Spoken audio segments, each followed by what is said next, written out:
Zoti Berisha, Mariklen Kumen nga MCN. Fenomeni i trenit bullgar, të pakën nga praktika që kemi lexuar dhe kemi parë, është që qytetari shkon i pari me një flet e cila është bosh, po them, dhe është e pa rregull. Dhe më pas pra një vot shkon dëm, hidhet dëm sepse qytetari duhet paraqitet të komisionerët me radhë edhe të qendra tjetër e votimit për të marrë fletën, për të marrë bulën këto. Ndërkohë, kjo fletë e cila është vullosur edhe me të dyja vullat, pse duhet të dalin jashtë dhe si do paraqitet qytetari më pas? Sepse ai do votoj me këtë fletën e vetë fut në xhepaj. Ai fut fletën e vetë në xhep dhe me këtë voton. Dhe në këtë mënyrë realizohet se cili që vjen fut një fletë të mbushur në xhep dhe ai tjetri vjen me fletë të mbushur. Dhe garantohet, në këtë mënyrë garantohet se ti ke votuar vetëm partinë e krimit. Kjo është garantohet. Ky është treni bullgar. Pyetja dytë, keni të dhëna në çfarë masë është përdorur ky fenomen në zgjedhjet e 11 majit? E drejtë. Është përdorur gjithësisht. Gjykuar nga të dhënat që vijojnë. Janë identifikuar për herë të parë qendrat ilegale elektorale të Partisë Socialiste pranë qendrave të votimit. Partia Socialiste nuk është një parti ilegale. Ajo ka drejt të ngretë qendra elektorale, por kur ilegale.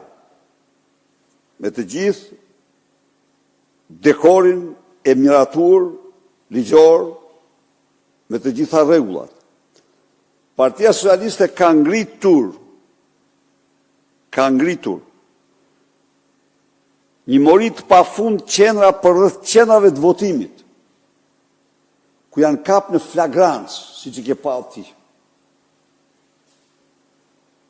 Edhe drejtor të institucioneve qendrore, drejtor kryesor të institucioneve qendrore të vendit, duke u marrë me manipulimin e zgjedhjeve. Së treti, siç keni pa ju, në Tiranë dhe jo vetëm në Tiranë, janë konstatuar fletë votimi të ndryshme nga fletë e votimit të zakonshme. Dhe kjo është firmos edhe nga komisionerë socialistë, që këto fletë ndryshojnë. Kishin ato fletë apo jo, shenjat e sigurisë të vendosura nga kompania, ajo nuk merret vesh, sepse skapi i partisë mbyll çdo krim elektoral. Së fundi,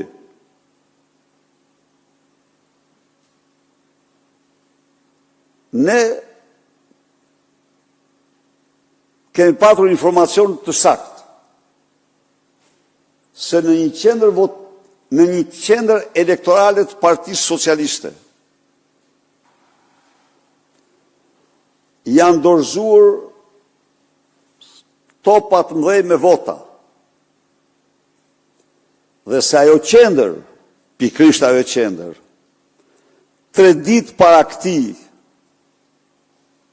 veprimi, ishte vizituar fshehtas nga personalisht Edi Rama.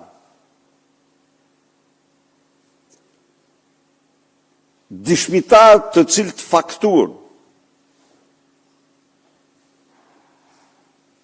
pranin e topave me fletë votimi. Ata dhanë të dhana për vizitën e Edi Ramës. Ata gjithashtu filmuan targën e personit që dërgonte këto materiale. Por, prit, thas po. Por OSB dërgoj vëzhguesit dhe socialistët treguan fletën imitimin e fletës votimit që ata kishin përgatitur për të mësuar zgjedhësit si të votojnë që se kanë bërë kurrë. Që e kanë bërë vetëm tani këte për të maskuar trenin bullgar. E kuptoni ju? Se si duhet votojnë çdo parti, se si duhet votojnë Komisioni Qendror i Zgjedhjeve, përgatit reklama televizive dhe i jep ato. Kurse socialistët kësaj here kishin përgatitur disa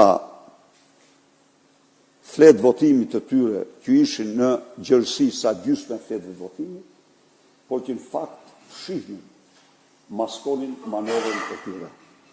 Këto janë. Edhe një pyetje, zoti Berisha. Në zgjedhjet e mëparshme, tek fleta e votimit ka patur edhe një numër serial.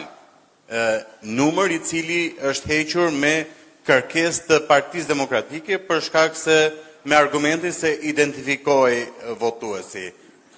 A do ta tërhiqni pas këtë kërkesën pasi është një nga elementet të cilët i ka shtruar rrugën fenomenit të trenit bullgar? Jo, nuk them se ajo i ka shtruar rrugën. Problemi është që numri serial në një farë mënyrë bënte të diktueshëm votuesin. Por në qoftë se u hoq numri serial, u vendosën element sigurie. Sidoqoftë, ky problem do të diskutohet nga ekspertët më me hollësi. Është e vërtetë që është hequr. Mbetej kundra fleta aty. Faleminderit.